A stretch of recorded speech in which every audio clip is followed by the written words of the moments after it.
زانای بەنێوبانگی فیزیا ئالبەرت ئەنشتاین دەڵێت جیهان بەو کەسانە وێران نابێت کە خراپەکاری دەکەن، بەڵکو بەو کەسانە وێران دەبێت کە خراپەکاریەکان دەبین و هەڵوێستیان نییە. لە واشنگتن دیسیەوە سڵاوی ستافی زایڵی داهێنانتان لێبێت.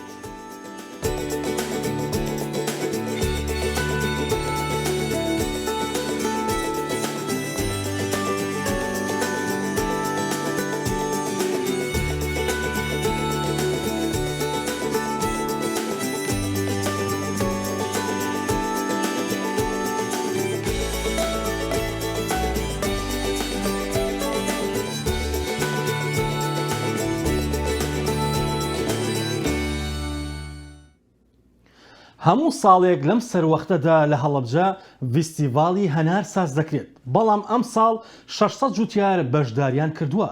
هاوکات بەرووبوومە کوشتوکاڵی و خۆماڵیەکانی دیکەش بەشێکی زیندوی ڤیستیڤاڵەکە دەبن. خانمانی هەڵەبجە و دەوروبەری بە هیوایەکی پڕ لە ژیانەوە بەشداریان کردووە. فەرحان هەورامانی بۆ زایڵە میوانی ئاهەنگی هەناران بوو.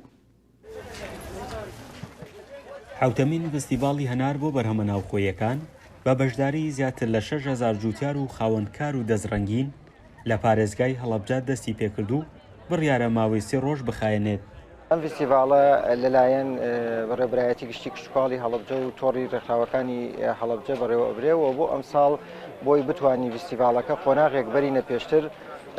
داوامان لە کۆمپانیای ئەتلەس ئەسیل کردووە کە ئەوان کاری ڕێخستنی فستیڤاڵەکەیان لە ئەستۆ گرتووە. ئەم نەوانەمان هەیە تامەکانیشی هەناری لا ڕەشە هەر خۆی ناوەکەی وەکو سوی وایە نەگەیوە، خەڵوازان نەگەی بە زۆر شیرین ئاودارە. هەناری مەلەسیش لنکی گەورەیە و لە وەکو لا ڕەشە وایە. هەناری ساڵەخانیش هەر ئاعتیادی تر قەڵەمی ئەم منتیقەی هەڵەبجەی لای خۆمانەیە. ژنان و پیاوان بەرهەمەکانی خۆیان لە فستیڤاڵەکەدا نمایش دەکەن. ئەوان دەڵێن چەندین جۆر بەرووبوومان هەیە و نرخەکانیش گونجاون. بابەتی چەرەساتمان هەیە، تو بنێشت لەگەڵ هەناری سازان ئەچن ئەم شتانەیە، هەنجیر و مێوش و هەڵوشە و وەڵا زۆربەی ناوخۆیە ئەنجاکم بنێشتەکانی بۆینە هەنارەکەی سازانە تۆکە شەری خۆمانە. خەڵک ئێستا هەمووی هەوڵی ئەوە داکەوا شتانێکی خۆماڵی سروشتی بەدەستی خۆی دروستکرا و ئەوانە بەرەمبێنێت وانە بخوات. ئەمانەش کۆمەڵێک لەو شتانن کەوا ئێمە ئەمڕۆ لەم پێشانگایاندا بۆ میوانە عزیزەکان نمایشیەکەین. ژنانی دەزڕەنگین بە نمایشکردنی بابەتەکانی خۆیان بازاڕی فستیڤاڵەکەیان قەرەباڵغتر کردووە. سۆزان باز لە جلوبەرگێکی تایبەت بۆ ڕۆژێکی کچان دەکات کە ڕۆژێکی تایبەتە و پێی دەوترێت خەنەبەندان. ئەو خۆی جلوبەرگەکەی دروست کردووە. خەنەبەندان ئەم بریتێ ڕۆژشەوانەی کە هاوڕەکان بە یەکەوە کۆبوونەتەوە کۆتاشە بووە لەگەڵ هاوڕەکەی خۆیانە، ئەو شەوەیان بە ڕۆژێکی شەوێکی پیرۆز و خۆش داناوە، مێخەک و شتیان هێناوە بە یەکەوە، جلی سوور و تارای سوور و کۆڵوانی کراسی سووریان لەبەر کردووە بە ڕۆژێکی خۆشی و ئەو شەوەیان خەنەیان کردوتە دەستی بووکەکە. تاکە شتێک کە جێگەی پرسیارە بۆ هەمومان ئەوەیە فستیڤاڵی هەنار بۆچی ئەم ساڵ لە مەلعەبەکەی خوارەوە ئەنجام درا لە پارکی شاری یاری هەڵەبجە نەبوو. ئێمە ئەبێ و گلێ بگەینە دام و دەستگاکانی حکوومەت و لایەنە پەیوەندیدارەکان کە فەرزە لەسەریان وەک چۆن نوێژ فەرزە لەسەر هەر مسلمانێک فەرزە لەسەریان کە شوێنێکی تایبەت شوێنێکی باش دابین بکەن بۆ ئەو گەشتیارانی کە سەردانی هەڵەبجاکەن، چونکە ساڵی پار گەشتیار هەبوو سنووقە هەناری کڕی بوو لە لای شارەوانی سیارەکەی وەسان بوو نێزانی چۆن هەنارەکە بگەێنێتە شوێنی خۆی. ساڵانە لە پارێزگای هەڵەبجە نزیکەی 30,000 تۆن هەنار بەرهەم دەهێنرێت. هاوکات چەندین تۆن هەناردەی وڵاتانی دەرەوە دەکرێت. ئێستا هەڵەبجە وەک براندێکی بازرگانی لێ هاتووە بۆ هەنار. نزیکەی 13 جۆر هەناری تێدا بەرهەم دەهێنرێت. وەک کڕیار و فرۆشاران دەڵێن هەر جۆرێکیان تام و چێژێکی تایبەتی خۆی هەیە. فەرحان هەورامانی، دەنگی ئەمریکا، هەڵەبجە. تا ئێستا 23 خەڵاتی بەدەستهێناوە. هەشت کورتە فلیمی دروست کردووە و بەشداری سەدان ڤیستیڤاڵی کردووە. دەرهێنەر و فلیمساز و بەرهەمهێنەری فلیمی سینەماییە. لە ساڵی 2002ەوە لە وڵاتی بەریتانیا دەژی و هەر لەوێش خوێندنی دبلۆم و بەکەلۆریۆس و دبلۆمی باڵا و ماستەری لە فلیمسازیدا خوێندووە و بۆتە فێرخوازی دکتۆرا لە بواری فلیمسازیدا. لە ساڵی 2015دا بەشدار دەبێت لە دامەزراندنی بەشی فلیمسازی لە زانکۆی سلێمانی و 3 ساڵ وانە دەڵێتەوە. لە ساڵی 2013دا یەکەم فلیمی خۆی دروست دەکات لە ڤیستیڤاڵەکانی دەرەوەدا 5 خەڵاتی وەرگرت و بەشداری 45 ڤیستیڤاڵی ناوخۆ و دەرەوەی کردووە. ئێستاش ئاوات عوسمان میوانی زایاڵەی داهێنانە. دەرهێنەری فلیمی سینەمایی ئاوات عوسمان ئەم کاتت باش. زۆر سپاس بۆ میوانداریە و ئەزیزی منن. زۆر سپاس کاگاوات 19 ساڵە بێ یەکترمە نبینیوە. دەمێکە زۆر دەمێکە بە هەڵیانە چوو بم لە ساڵی 2002 ئەوانەوە بوو ڕۆشتی بەرە و بەریتانیا و چووی بەرەو خوێندن و کاری سینەمایی و ئەوانە. ئێستاکە کە لێرە یەکترێ بینینەوە بەڕاستی زۆر خۆشحاڵم هاوکات و هەموو ئەو شتە جوانانم بیرەکەوێتەوە کە لە سلێمانی باس دەکرد ئەو هەموو خەون و خەیاڵە جوانت هەبوو بۆ پرۆژەی سینەمایی. ئایا هەموو ئەو پرۆژە سینەمایانی کە باس دەکرد وەختی خۆی هەموو خەیاڵە جوانانەی کە هەت بوو کاتی خۆی توانیت هەنگاو بە هەنگاو ئیشی لەسەر بکەی لە کوردستانەوە تا بەریتانیا؟ سپاس ئاسۆی گیان وەڵا منی چاوم ڕوون بۆ کە بینیمیت ڕاستەکەی کە دیتە دەرەوە کۆمەڵی خەونت هەیە تۆزێک دلوژنە ینی جیاوازترە لەوەی کە بەرواقعکاکەوی تووشی کەڵسە شۆکەبی تووشی فێربوونی زمانێکی تازابی کە پێشتر تعبیرت پێ نەکردووە بیرت نەکردوێتەوە بۆ زمانە ئەمە زەمانێکتەبا بەڵام دوایی کە دیتە ناو کللتورەکەەوە زۆر ئاسانتر لەوەی کە لە کوردستان بیرمان لە کردوەوە جێبەجێ بێ بەتابەت سیستمی فێربوون سیستمی کارکردن چونکە هەمووی سیستەماتیکە لێرە فەرقەکە لەگەڵ کوردستانە ئەوەیە تۆ پێویستت بە هەر کە چتە ناو نێوەندەکەەوە ئەوەی کە لە خەیاڵ و لە خولیای تۆە هەیە ئەتوانین جێبەجێ بکەی بەبێەوەی بزانن کە تۆ چ ڕەنگێکی چ ڕەگازێکی چ ئایدیایەکت هەیە لە چ ڕیسێکت هەیە چ ئەسنسیەکت هەیە لەکوێوە هاتووی کێشەیە تۆ ئەو خەونەی کە هەتە بە شێوەیەکی جوان پیشانی بدەیت و ئەتوانی جێبەجێکیت هەڵبەتە بەشێک لەو خەونانە ماتوو دەدی و ئیتر ئینسانیش جارێ هێشت گەنجین خەونی ترمان ماوە بە دڵنیایەوە.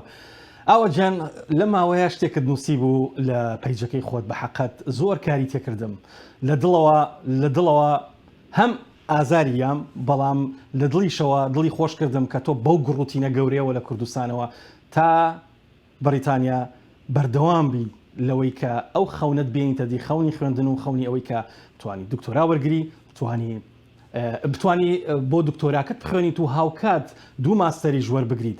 ئەمێ باسی ئەو بکەم تۆ باسی ئەواکەی کە 9 ساڵ ئەو هەموو 9 ساڵ زیاتر لە کوردستان سەرقاڵی خوێندن بووی بەڵام نەوتوانی بڕوانامەکە بەدەستبێنی بەڵام توانیت لە ماوەیەکی کەمە لە ئەوروپا چەندین شاهادە بەدەستبێنیت.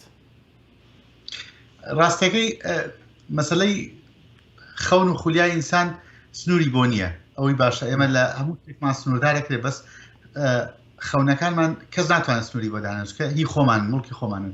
من گەنجێکی گەنج بووم خۆم گەنجەکانی تر شانۆ لە سەرەتای مناڵیمەوە هەم بوو لەبەرەوەی لە ڕێگەی کاک سەلاحی خاڵۆزام سەلاح ڕۆف حەزم لە هونەر بووە ئیترە و کاتەش کە لە 91 تەقدیمی و پەیمانگای نۆجوانەکانم کرد ئێمە خولی سێم بووین کە لە ئێران گەڕابووینەوە و ساڵە خولی سێم وەرنەگیرا ساڵی خۆم هێشتەوە دیسانەوە و ساڵەوتیان عەدەد ڕسوب وەرناگیرە بە کوردیەکەی من لە مەحەد وەرنەگیران بۆ 2 ساڵ تەقدیمکردن 3 ساڵی ئەعدادیم خوێند و چوون بۆ بەغا لە بەغاش لە ئەکادیمیا وتیان تۆ لەبەرەوەی لە کوردستان ئەعدادیت خوێندووە وەرناگیری لە ئەکادیمیترۆ و 4 ساڵی خوێندنی خۆم واز لێ ناچووم لە مەحەدەوە دەستم پێکرد لە بەغا یعنی 4 ساڵم هیچ سفر بەوە چکە ئەعدادیەکە دەرسم هێشت بۆ تەواو نەکردم تا بوو 5 ساڵی خوێندنیشم لە بەحەد ئەخی ساڵی خوێندنم بەهۆی سروفی سیاسیەوە و کاتە بیڕایەکی سیاسیم هەبوو ڕەنگە تۆ خۆدە و کاتە بزانی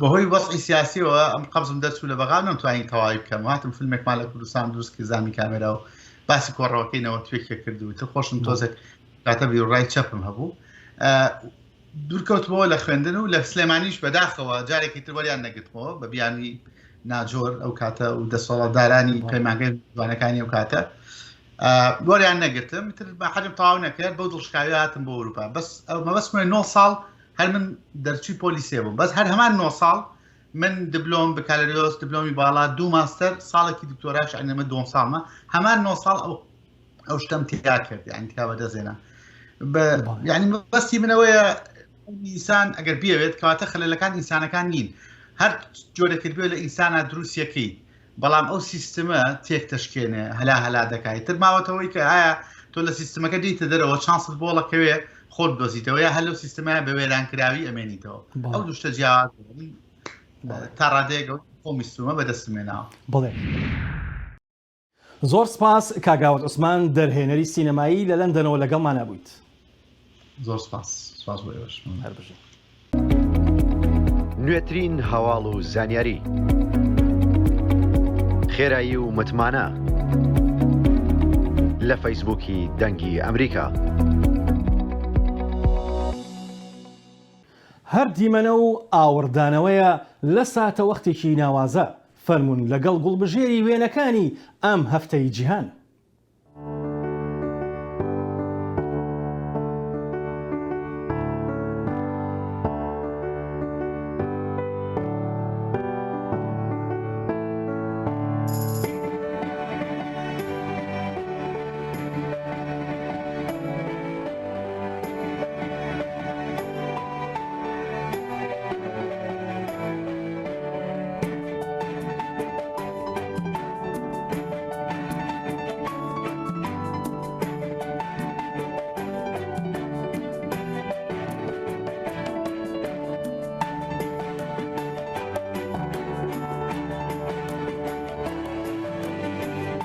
تافگە و گەلی قەوالی لە هەکاری نەک هەر دیمەنێکی دڕفێن و سەرنجڕاکێشە بەڵکو و کانگای مۆسیقا و گۆرانیە فۆکلۆریە کوردیەکانی ئەو باکوورەیە گەشتیاران پۆل پۆل سەردانی ئەم گەلێ دەکەن و دەڵێن بەهەشتێکە بۆ خۆی گەلی قەواڵێ کو bi ser bajarê Culemêrgê Anko Hakariyê ve ye bi taybetmendiyên jîngeha xwe ve kilam û stranên Kurdî xemilandiye. Van salên dawî ev herem bûye cihê geştê û her sal hejmarek gerok serdana vî gelî û avrêja qewaliyê dikin. Komek çiyager bi pêşengiya Kulûba Sporê ya Vadî Doğayê serdana geliyê qewaliyê kirin. Rûnişvanên vî gundî jî bi stran û kulamên herêmê ew pêşwazî kirin.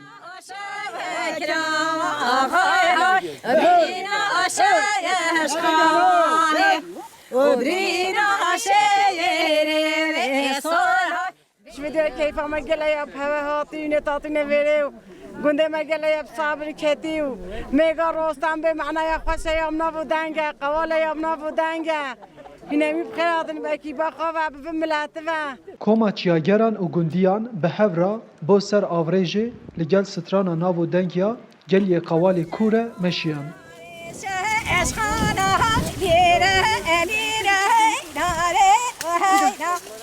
Çiyager dema gihiştin ser avrêjê xwe berdan nava ava hînîk û demê xweş derbas kirin. Kulûba Sporê ya Vadî Doğayê bi van geştan hem dixwazin çanda herêmê û hem jî dixwazin dewlemendiya xwezaya geliyê qewaliyê bidin nasîn. Dibêjin ya adam ji cennetê hatiye avêtin. Ew cê adam ji cennetê hatiye avêtin ev dere. Cennet ev e. Ew yê çiyagerê yê biçine geştê û yê biçine evê çiyageriyat kê bila bene sulava qewalê dakû xweşiyê bibînin. Dakû paşekê cennetê bibînin pişta min. مگوارن گنده ما در و داوی ما لی آویجا ما یا قوالی ببینن برا وقتی خوشیون کو لاینیت هرجی خوشیکت هرجی کو وقت هم ببینن لبروی ما ام آماده بود لقصری عفیکن اجی وقتی خوشی مخابردان av آویجی بارن دایجی پیترتارم هنجار دی خیماتون سر جواتون سسیماتون. Li dema geştê da gerokek ketxwarê û ji lingê xwe birîndar bû. Ew bi alîkariya çiyageran hat rizgarkirin, piştî dermankirinê ew veguhastin nexweşxana Culemêrgê. Tevî xweşîkbûna gundê qewaliyê rêbara gund pir xirab e. Muxtarê gund Bedel Duman ji karbidasa daxwaz kir ku riya gund were çêkirin û zêdetir geştiyar bên gundê wan. Rêw rêbazên me çûnînin. Axa, toza yani bere an heja matên tekera mêvanên me taqiya bû seheteke min pê ve em jê şerm dikin rêkek bû vê şelalê bû me ya önemli ye. Bajarê Culemergê ji çiyayên bilind û geliyên xweş pêk tê. Eger rojekê riya we bikeve, aliyê vî bajarê xweşikiyê Kurdan xwe ji vê dewlemendiyê bêpar nehêlin. Arif Aslan, Dengê Amerîka, Hakkari. پەمکین کوولەکە گەورەکەی هەڵەوین هەموو ساڵێک لەم وەرزەدا پێشبڕکێی گەورەترین و سەنگینترین پەمکین ساز دەکرێت بۆ جوتیاران لە کالیفۆرنیا. ئەم ساڵیش جوتیارێک لە کالیفۆرنیا خەڵاتی گەورەترین پەمکینی بردەوە. جوتیار و کێڵگەزارەکی ئایالەتی واشنگتن ستیت 48مین پێشبڕکێی جیهانی کۆلەکەی سەیفۆی ئەمساڵی بردەوە کە لە دوورگەی هافمۆنی ئایالەتی کالیفۆرنیا بەڕێوە چوو. ئەوە وەرزێکی درێژ بوو بەڵام لە مانگی چواردە دەستم بە تۆکە کرد و توانی بە ناوڕاستی مانگی شەشدا پۆلێن و پێتاندنی بکەم و کوولەکەکە گەورە بوون و ئەوەیە کە دەیبینن. جێفۆڵمایر لە شاری ئۆلۆمپیای واشنگتن ستیتەوە خەڵاتی $19,709 بردەوە بۆ کۆلەکەکەی کە کێشی 2191 پاوەند یان 993.8 کیلۆگرام بوو. ڕاهێنانی باش لە خاک هاوسەنگی نایترۆجین و پۆتاسیۆم و فسفۆر و تەنها بەڕێوەبردننی ڕووەکی باش. جا لە بنڕەتدا ئەوەیە کە ئەم ساڵ من لەسەری چڕ بوومەوە گەڕامەوە بۆ بنچینەکان. ئەو لە ساڵی 2017 پلەی سێمی بەدەستهێنا. زۆر خۆشحاڵم کە هاتووم بۆ ئێرە. بە بڕای من ئەمە جۆرێک لە باوە گەورەیە لە کێبڕکەی کوولەکە کەواتە جێگای خۆشحاڵیە کە لێرە بیت و بەشێک بیت لەمە جوتیارانی باش کەشێکی باشدا و هاوڕێتیەکی باش. پێشبڕکی ساڵانەی ساڵی ڕابردوو ناسراو بە سوپەربۆڵی کوولەکە بەهۆی سنوورداریەکانی پەتای کۆرۆناوە بەبێ بێنەر بەڕێوە چوو. تۆزێک بچووکترە لە هەندێک لەوانەی تر لە 2 مانگی 7 پۆلێن و پیتێنراوە کەواتە 101 ڕۆژە لەو کاتەی شتێکی بچووک بوو. زۆربەی ئەمانە نزیکەی 115 تا 120 ڕۆژن. جا ئەمە زوو گەشەی کرد. 1,559 pounds. Gary Miller from Napa. ترافیس کیگنەر خەڵاتی پێشبڕگی ساڵی 2020 بردەوە بۆ کوولەکەیەک کە کێشەکەی 2350 پاوەند یان 1065.9 کیلۆگرام بوو کە هەرە قورسترین کوولەکەیە لە باکووری ئەمریکا.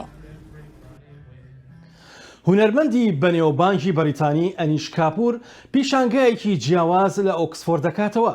فەرمونون با پێکەوە بینەری ئەم ڕاپۆرتە بین. تابلۆیان بڕەنگێ خوینێ و هەناوان کارێ هەری نو یێ هونەرمەند ئەنیش کەپورە کو نەژ بۆ وان کەسانە یەن دڵتەنێک. ئەس داریبوونێ دە کارێ خۆدا نابینم. ئەڤە تشتێکە دە هونەرێ مەدا. زەلالە کۆمرن لڤرە. لێ ئەس بهیوی مە کو ئەف دەستپێک بە.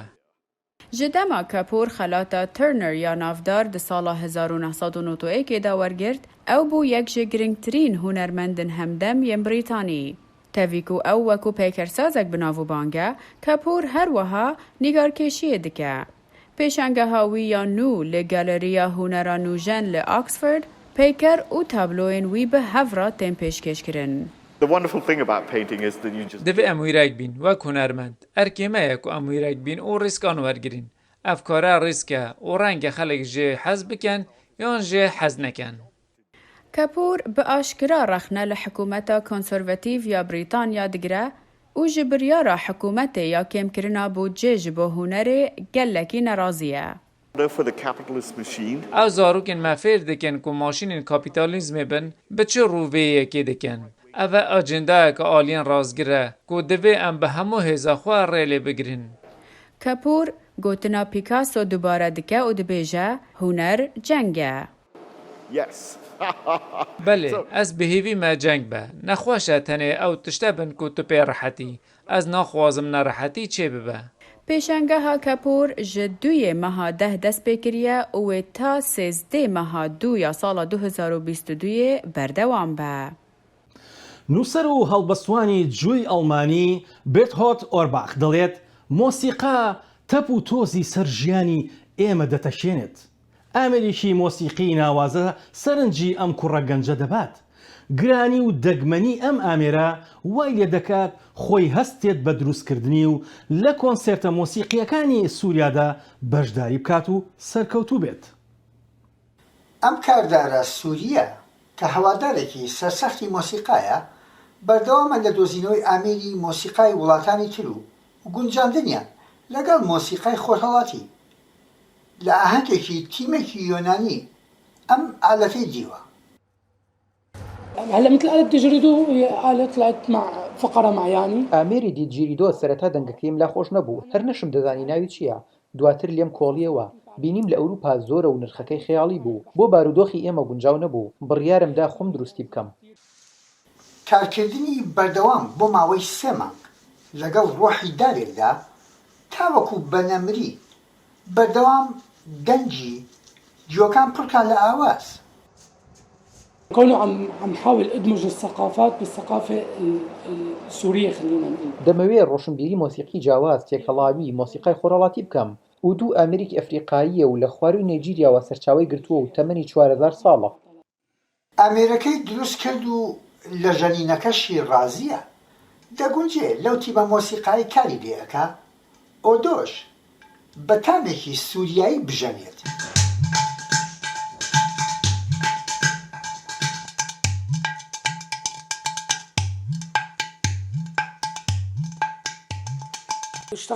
نزیکەی 3 مانگ کارم لەسەر کرد، هەر جارە و تاقیم دەکردەوە و دەستکاریم دەکرد تاوەکو هەموو بەشەکانی گونجاو بێت بۆ ژەنینی لەگەڵ تیپەکەم.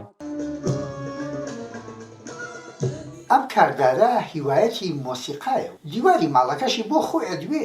ئامێرە نوێکەی میوانێکی تازەی تیپە مۆسیقاکەیانە لە سووریای کۆن و ئاوازە دیمەشقیەکان. مدخل بە شێوەیەکی خۆرهەڵاتیانە عەزفی پێیەکات لەگەڵ ئامێرە میوزیکەکانی تریش گونجاوە.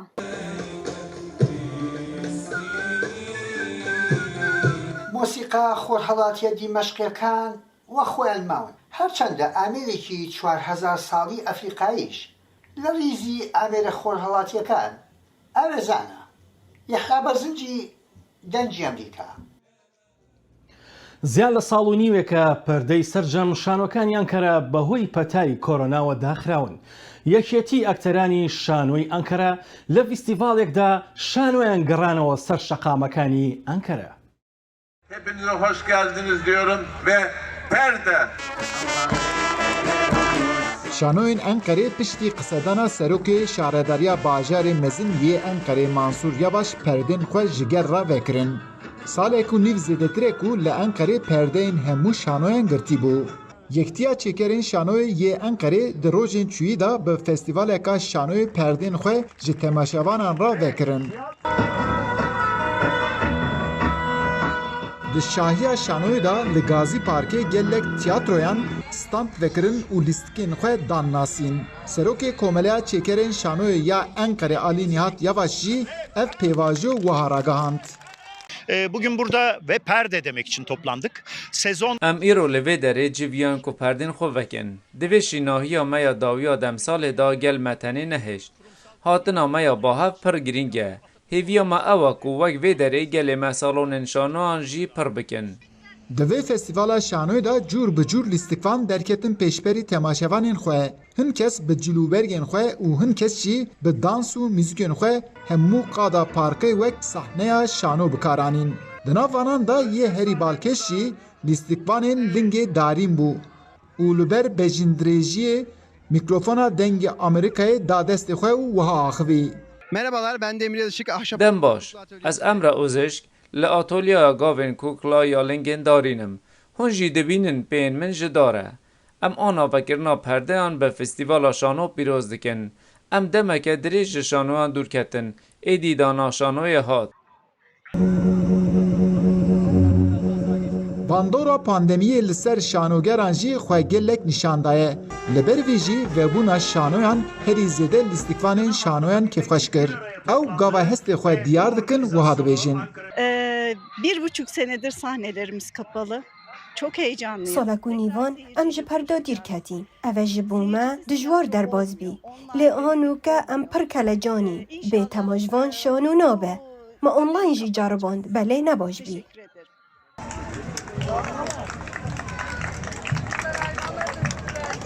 Pandemiden dolayı uzun zamandır kapalı olan sahnelerimizi Leber pandemiye demek ki em ji huner dûr ketin. Bandora vê li ser debara me jî xwe diyar kir. Ev şînahî ji bo me jî baş bû. Hêvî dikem yên ku hatin vê şînahiyê wesa jî salonên şanan pir bikin. Sevgili dostlar, yine birlikteyiz. Ji vî şundatır heke rewşeka awarte çê nebe perdeyên şanoya wê li Enqerê vekirîbe. Serokê Şaradariya Bajarê Mezin yê Enqerê Mansur Yavaş jî soz da ku wek şaradarî wê piştgiriya şanogeran bikin. Eyüp Demir, Dengê Amerîka, Enqere. جەنگی سووریا لە ماوەی 6 ساڵدا ڕۆح و جەستەی سەدان هەزار مرۆڤی کرد بە قوربانی لە پێناو هیچدا. ئەم خانمە هونەرمەندە سەرجەم کەرەستە هونەریەکانی لە شاری ڕقە بەجێهێشتە بوو. هەڵهاتبوو بۆ دیمەشق، بەڵام حەسرەتی وێنەکێشان وای لێ دەکات بە خۆڵ و قوڕ تابلۆکانی بکێشێت. کاتێک شاری ڕقە لە سووریا بە هۆی توندوتیژیەکانەوە وێران بوو لە ساڵی 2015دا هونەرمەندی سووری جولیا سعید هەڵهات و ئەو شتەی بەجێهێشت کە زۆری خۆشدەویست ئەویش کەرەستەکانی نیگارکێشی بوو. جولیا پێی وابوو ڕۆژنەکەی تەنها هەفتەیەکی پێدەچێت، بەڵام هەفتەکە بوو بە 6 ساڵ. ئیتر لەو کاتەوە لە دیمەشقی پایتەختی سووریا دەمێنێتەوە. بە دڵنیایی من کەرەستەکانی نیگارکێشانم نەمابوو. هەموو شتێکم لە ماڵەوە لە ڕقە جێهێشت بوو. کارە نیگارکێشیەکانم کەرەستەی ناوماڵ و هەموو شتێک پێم وا بوو دوای هەفتەیەک دەگەڕێینەوە. لەبەرەوەی جولیا توانای کڕینی پێداویستیەکانی نیگارکێشانی نەبوو، دەستی کرد بە بەکارهێنانی خۆڵ بۆ ئەو مەبەستە. خۆڵ تەنها کەرەستەیەک بوو کە لە توانایدا هەبوو دەستەبەری بکات. بیرم لەوە کردەوە چۆن بەسەر ئەو دۆخەی تێکەوتبووم زاڵ بم. بیرم لە نیگارکێشان بە خۆڵ کردەوە. خۆڵ باشە و هەموو کەسێکیش حەزی لەم جۆرە نیگارکێشیەیە. جولیا پارکە گشتیەکانی شارەکە دەگەڕێت بۆ کۆکردنەوەی خۆڵ، هەرچەندە لە سەرەتادا بە ناچاری خۆڵی بەکاردەهێنا، بەڵام لە ئێستادا بەکارهێنانی ئەم کەرەستەیە بووە بە گەورەترین حەزی ئەو و هەروەها دەڵێت بەهۆی بەکارهێنانی خۆڵەوە تێچووی کارە نیگارکێشیەکانی بە ڕێژەی 60% کەم بۆتەوە. نیگارکێشی بە خۆڵ تێچووی کەمان لە سەرەتادا بەکارم دەهێنا چونکە هیچ هەڵبژاردەیەکی ترم نەبوو، بەڵام ئێستا حەزم لێتی تەنانەت ئەگەر بۆیشم هەبێت. ئێستا بە پەرۆشم بۆ نیگارکێشی بە خۆڵ، هەز دەکەم شتێکم ون کردووە ئەگەر بە خۆڵ نیگار نەکێشم. جولیا کە دایکی دوو منداڵە، کارەکانی لە پێشانگاکاندا نمایش دەکات و خولی ڕاهێنان بۆ منداڵان دەکاتەوە بۆ فێربوونی نیگارکێشی بە خۆڵ. فەیلسوفی بەنێوبانگی فەڕەنسی ژان پۆل سارتر دەڵێت کاتێک دەوڵەمەندەکان جەنگ بەرپا دەکەن تەنها هەژارەکان دەمرن تا زایڵەیەکی دیکە و داهێنان و جوانیکی دیکەی جیهان ماڵەوە.